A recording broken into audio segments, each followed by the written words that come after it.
Hello my dear students, आज मैं आपको केमिकल काइनेटिक्स के बहुत ही प्यारे से नोट्स प्रोवाइड करूंगा। ठीक है, पहले मैं इसका ब्रीफ दे देता हूं कि भाई इस चैप्टर के अंदर, इस नोट्स के अंदर है क्या क्या। क्लियर? और इसको आप ध्यान से देखिएगा, बहुत इजीली आपको समझ आएगा। लैंग्वेज बहुत ही ज़्यादा इजी है इस चैप्टर की, इस नोट्स की। क्लियर बेटा? बहुत इजीली आपको समझ आ जाएगा। केमिकल काइनेटिक्स बेसिकली है क्या? एक रिएक्शन की ना हम यहाँ पे जज करते हैं कि कौन सी रिएक्शन कितनी तेजी से हो रही है। रिएक्शंस की ना वैरायटीज होंगी कंप्लीट होने की। कोई रिएक्शन बहुत तेज होती है तो उसे बोलते हैं फास्ट रिएक्शन, कोई बोलते हैं रिएक्शन बहुत स्लो हो रही है तो स्लो रिएक्शन, बहुत देर में हो रही है जो। ठीक है, इसके बीच में एक टर्म आता है, उसे कहते हैं मॉडरेट, जिसके एवरेज भी कहते हैं। ठीक है, जो एवरेज टाइम लेती है रिएक्टेंट से प्रोडक्ट में कन्वर्ट होने के लिए। क्लियर बेटा? तो इस चैप्टर के अंदर आपको यही पढ़ना है, केमिकल काइनेटिक्स। क्लियर बेटा? बोर्ड का फिजिकल केमिस्ट्री का पार्ट है क्योंकि न्यूमेरिकल चैप्टर है। ठीक है, ओके। टाइप्स ऑफ रिएक्शन हो गए इसके अंदर 3 तरीके के, स्लो, मॉडरेट एंड फास्ट। ठीक है, जो सेकंड्स में हो जाते हैं वो फास्ट होते हैं, जो घंटे, जो दिन, महीने ये सब लेते हैं तो वो क्या होते हैं आपके स्लो, जो घंटों में हो जाते हैं उसे बोलते हैं मॉडरेट। क्लियर? ये सारी डेफिनेशन इसके अंदर मिलेंगी आपको। जैसे fast reaction, those reaction which completes within a seconds are known as. ठीक है, फास्ट रिएक्शंस के एग्जांपल है न्यूट्रलाइजेशन रिएक्शन। न्यूट्रलाइजेशन रिएक्शन आप सबको पता है, एसिड और बेस को जब हम मिला देते हैं तो हमारा बनता है सॉल्ट और वाटर, वो या फिर एक दूसरा है डिकम्पोजिशन ऑफ कोई भी चीज़। जैसे KClO3 को हमने डिकम्पोज किया in the presence of heat, तो ये आपका KCl और बन गया O2। क्लियर? ऐसे ही आपकी मॉडरेट रिएक्शन है जो एक एवरेज टाइम लेती है। Those reaction which completes in some minutes, 2 बार सम लिख दिया, इन सम। ठीक है, minutes, called moderate reaction. Displacement reaction, जैसे आपका ये है जिंक FeSO4 के साथ है तो जिंक जो है वो Fe को रिप्लेस कर देगा, तो ये बन जाएगा ZnSO4 प्लस Fe। क्लियर? फिर आपका आता है स्लो रिएक्शन। स्लो रिएक्शन में क्या है बेटा? ऐसी रिएक्शंस को हम स्लो रिएक्शन कहते हैं जो बहुत ज़्यादा टाइम लेती हैं, जैसे घंटे, महीने, ठीक है, साल भी ले, डेकेड्स ले तो उनको स्लो की कैटेगरी में डालते हैं। और एस्टरिफिकेशन इसका एक बहुत ही प्यारा सा एग्जांपल है, या फिर hydrolysis of astro. Clear? Okay. इसके बाद आपका रेट ऑफ रिएक्शन आता है। आपको पता है रेट ऑफ रिएक्शन, रिएक्शन का रेट बेसिकली ना आप कब लेते हो? जब आपको टाइम के साथ डील करना है। जैसे मैं बोलूँ वेलोसिटी, तो वेलोसिटी क्या होती है बेटा? सबको पता है वेलोसिटी क्या होती है, डिफाइन सब कर लेते हैं, the rate of change in distance. ठीक है, मतलब टाइम के रेस्पेक्ट में आ गया ना, टाइम डिनोमिनेटर में आ गया। ओके, वेलोसिटी सॉरी एक्सेलरेशन क्या होगा बेटा? The change in velocity with respect to the time. Clear? ऐसे ही तो आपके पास यहाँ 3 तरीके के रेट ऑफ रिएक्शन है। एक है इनिशियल रेट ऑफ रिएक्शन, दूसरा इंस्टेंटेनियस, थर्ड वाज एवरेज। तो ये सारे आपको बहुत डिस्क्रिप्शन में अच्छे से बहुत इजी लैंग्वेज में दे रखे हैं। सपोज पढ़ते हैं एक को, ठीक है, एक को पढ़ के देखते हैं कि भाई हमें समझ आ रहा है कि नहीं आ रहा। Clear? Rate of reaction at the starting of reaction is known as initial rate of reaction. मतलब एक रिएक्शन का जो स्टार्टिंग का बिल्कुल पोर्शन है, स्टार्टिंग का, ठीक है, जब रिएक्शन स्टार्ट ही हो रही है उसे बोलते हैं initial rate of reaction. Initial मतलब स्टार्ट वाला। ठीक है, हाँ। It is the maximum rate of reaction because concentration of the reactant maximum eight the starting. ठीक है, जैसे कि आपको पता है कि भाई रिएक्शन स्टार्ट हो रही है तो ऑब्वियस है प्रोडक्ट बहुत कम होगा, रिएक्टेंट बहुत ज्यादा होगा, तो वही केस बता रहे हैं यहाँ पे। Clear? It is denoted by, इस तरीके से डिनोट होता है, यूनिट आपकी पता है। अगर ऊपर कंसंट्रेशन नीचे टाइम है तो कंसंट्रेशन इज यहाँ पे, हाँ कंसंट्रेशन याद रखिए, कंसंट्रेशन मोलैरिटी है। मोलैरिटी क्या होता है? मोल पर लीटर, और डिनोमिनेटर में जो हो जाएगा आपका सेकंड हो जाएगा। अगर फास्ट रिएक्शन है तो सेकंड होगा, अगर मॉडरेट है तो मिनट में हो जाएगा, आवर में हो जाएगा। बहुत ज़्यादा स्लो है तो आपका ईयर, मंथ, डेकेड्स ले लेगा, है ना बेटा? ओके, तो ऐसे ग्राफ होगा इसका। बहुत इजी नोट्स होंगे बेटा, बहुत ज़्यादा।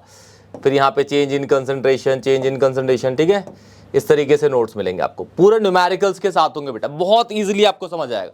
हर चीज़ बारीकी से लिखी हुई है, हर चीज़ बिल्कुल बारीकी से लिखी है, कुछ भी छूटा नहीं है इसके अंदर, ठीक है। यूनिट्स भी बहुत ही बारीकी से लिख रखी है। अच्छा, ये नोट्स आप लोग डिस्क्रिप्शन में डाल दूंगा मैं, आप लोग डाउनलोड कर लीजिएगा। साथ में इस चैप्टर के पूरी प्लेलिस्ट मैं आप लोगों को शेयर कर दूंगा उसी लिंक के नीचे, बिल्कुल। क्लियर? तो आप लोग पूरा चैप्टर वीडियो के माध्यम से, मीडियम से आप लोग देख लीजिएगा, कोई भी डाउट नहीं होगा आपको। आप जब पढ़ लेंगे ना चैप्टर को, आपको समझ आएगा भाई चैप्टर कितना ईजी था, ठीक है। और एक भी नंबर नहीं कटता बच्चों का बोर्ड के अंदर केमिकल काइनेटिक्स से, एक भी नंबर। रेट लॉ को तो याद कर लीजिएगा, रेट लॉ ही हर जगह डेरिवेशन में काम आता है बेटा। रेट लॉ को तो बहुत ज़्यादा ही याद कर लीजिएगा, बहुत ईजी है। और ठीक है, रेट लॉ हो गया बेटा, या एलिमेंट्री रिएक्शन में दे रखा है, फिर कॉम्प्लेक्स रिएक्शन को, ठीक है बेटा। फिर calculation of unit of rate constant, her order के लिए जो के की यूनिट होती है वो अलग अलग होती है। जीरो ऑर्डर के लिए अलग होती है, फर्स्ट ऑर्डर के अलग होती है, second order, third order, fourth order, nth order के लिए भी अलग होगी, ठीक है। के रेट कांस्टेंट होता है, रेट कांस्टेंट की यूनिट अलग होगी हर ऑर्डर ऑफ रिएक्शन के लिए, ठीक है। ये आपके ऐसे questions, derivations, factor affecting nature of reactant, physical states, temperature पढ़ेंगे ना, बिल्कुल समझ जाएगा। Pressure, concentration, catalyst, radiation, surface area. फिर ये कुछ रीजनिंग क्वेश्चंस दे देगा, ठीक है, जैसे why powder coal burn faster as compared to the solid coal, ठीक है। तो in power form it have large number of active sites due to large surface area, hence it burn faster, ठीक है। Energy of activation बहुत important है, with graph आप समझेंगे, बहुत इजीली इसको बता दिया गया है, ठीक है। इस चैप्टर में बहुत इजी है। और इस चैप्टर के अंदर जो सबसे इंपॉर्टेंट पार्ट है वो है आपका फर्स्ट ऑर्डर की रिएक्शन, ठीक है। फर्स्ट ऑर्डर पे न्यूमेरिकल्स आते हैं और एक्टिवेशन एनर्जी, यानी मतलब कहने का है अरेनियस पैरामीटर या अरेनियस इक्वेशन पे न्यूमेरिकल आते हैं। अरेनियस इक्वेशन पे आपके 5 नंबर का भी आ सकता है, 3 नंबर का भी आ सकता है, और 3 या 2 नंबर का आपका आ सकता है फर्स्ट ऑर्डर रिएक्शन, ठीक है। इंपॉर्टेंट है, याद रखिएगा। बहुत इजीली आपको ग्राफ के माध्यम से अरेनियस की कोलिजन थ्योरी है, पूरी लैंग्वेज बहुत इजी है। आप समझे, पढ़ेंगे ना ऐसा लगेगा कि आप हिंदी में पढ़ रहे हैं और बहुत इजीली आपको समझ आ रहा है। आप अपने सराउंडिंग में पूरा सिनेरियो क्रिएट कर लेंगे, ठीक है। बहुत इजीली आपको समझ आएगा। ऑर्डर ऑफ रिएक्शंस, ये हर चीज़ आपको बहुत बारीकी से दे रखी है। देखिए ऑर्डर, जीरो ऑर्डर दे रखा है, जीरो ऑर्डर के फिर या डेरिवेशन हो गई पूरी, देखिए डेरिवेशन है, बहुत इजीली आपको समझ आएगी डेरिवेशंस। ये के की यूनिट्स निकाल रखी है, ग्राफ दे रखी है इसके प्रॉपर, फर्स्ट ऑर्डर की डेरिवेशन बेटा जी देखिए। फिर न्यूमेरिकल्स भी होंगे इसके,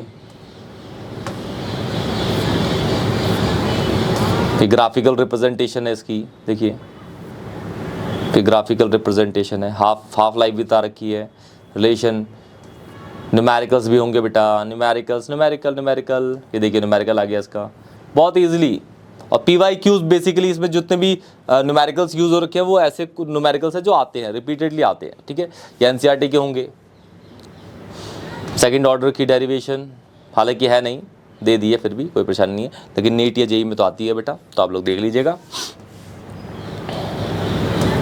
ऐसे क्वेश्चंस आते हैं। ये थर्ड ऑर्डर की है, लेकिन डेरिवेशन इसकी थर्ड ऑर्डर की डेरिवेशन दे रखी है। मॉलिक्यूलैरिटी हो गया आपका, अरेनियस इक्वेशन आ गई है बेटा, देखिए इस पे तो भाई क्वेश्चन आता है। अरेनियस इक्वेशन पे पूरा जो भी इस लेक्चर के अंदर है ना, सारी चीज़ें मैंने वीडियो बना रखी है, डिस्क्रिप्शन में डाल दूंगा, ध्यान से पढ़ लीजिएगा। दोस्तों को भी शेयर करिएगा बेटा कि उनकी भी हेल्प हो सके। क्लियर बेटा? Arrhenius equations,